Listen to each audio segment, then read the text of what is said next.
sedaj že več let sodelujeva pri vstopu udeležencev v jamo, izpuščava torej v jamo in tam je vedno zelo veselo.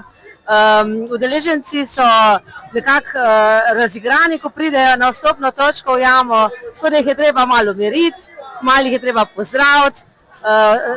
Večina jih malo sprašuje, so tudi včasih malo zaskrbljeni, kako je v jamo, ker to je le, zdaj se gre pa zares, tako da jih tudi malo se malo pohecamo, jih malo pomirimo. Običajno pa je največje zadovoljstvo, ko čisto zadnjega udeleženca spravimo v jamo in rečemo, to je to za letos. Torej je za varnost v jami zelo dobro poskrbljeno?